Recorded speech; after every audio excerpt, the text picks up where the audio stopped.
నమస్తే, welcome to one TV health. చర్మం మెరవాలంటే ఏం చేయాలో ఇప్పుడు తెలుసుకుందాం. చలికాలంలో మన చర్మానికి జరిగే హాని అంతా ఇంతా కాదు. చల్లటి గాలులు, వాతావరణం మన చర్మంలోని తేమను పీల్చేస్తాయి. ఫలితంగా అది నిర్జీవంగా, కాంతి విహీనంగా మారుతుంది. అలా కాకుండా ఉండాలంటే ఓ పద్ధతి ప్రకారం ముఖాన్ని శుభ్రం చేసుకోవాలి. ముందుగా క్లెన్సింగ్.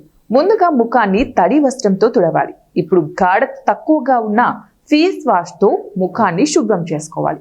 తర్వాత మెత్తటి వస్త్రంతో తుడవాలి. అదయ్యాక టోనర్. మీ ముఖంపై ఉండే చర్మం ఆరోగ్యంగా, నవయవ్వనంగా కనిపించాలంటే టోనింగ్ అనేది తప్పనిసరి. దూదిపై టోనర్ వేసుకుని ముఖాన్ని శుభ్రం చేసుకోవాలి. ఇది ముఖంపై మిగిలిపోయిన మురికిని తొలగిస్తుంది. అంతేకాకుండా ముఖంపై ఉన్న రంధ్రాలను కూడా శుభ్రం చేస్తుంది. చర్మం మృదువుగా మారేలాగా చేస్తుంది. ఇంకా పూత.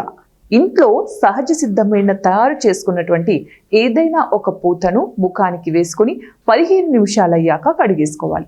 తర్వాత నాణ్యమైన మాయిశ్చరైజర్ని పట్టించాలి. దీనివల్ల చర్మానికి కావలసిన తేమ అందుతుంది.